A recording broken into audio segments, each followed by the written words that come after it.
Oh my God. No, really. Oh my God. So I believe in God or higher power or infinite intelligence or whatever it is that you want to call it. You could even look at a chair and be like, that's a higher power. I don't care.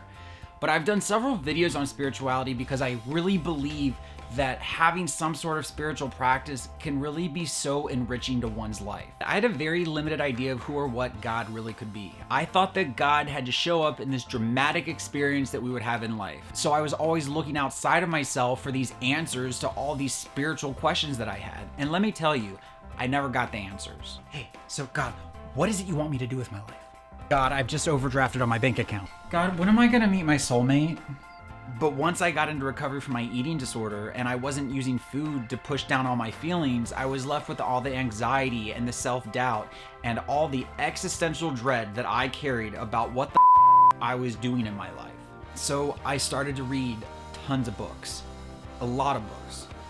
Whatever I could get my hands on, I would read, I would highlight, I would study, because I had so much uncertainty about what life was about and I just wanted the answers so bad.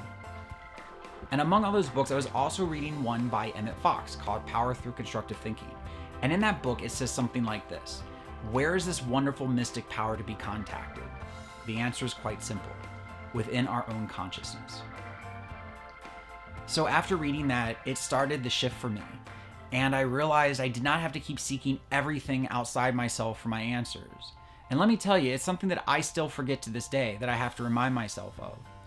But it was the beginning of me experiencing a reality of myself that was so deep and inward, but also something that was so much bigger than myself.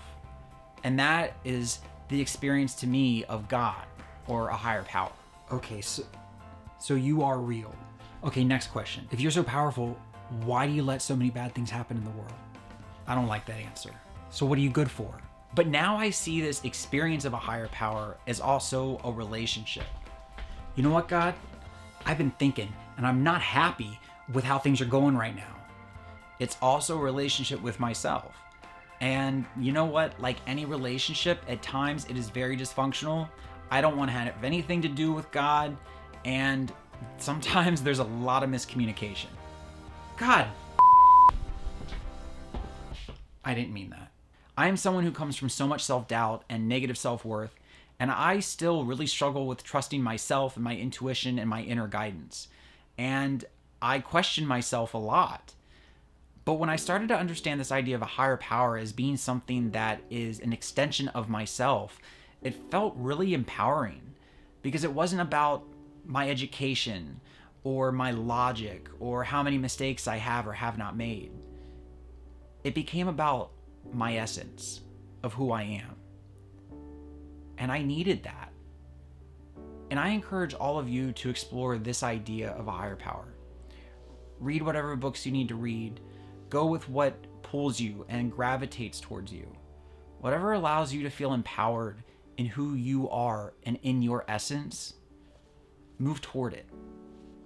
So y'all, thank you for watching this video on my experience with a higher power. I'm also in the description box below. I'm going to include a link to some books that you can buy. And in doing so, you'll also be supporting this channel. And in the comments below, let me know what is your experience of a higher power. And please make sure to like this video and give it a thumbs up. And if you're not subscribed, subscribe to my channel.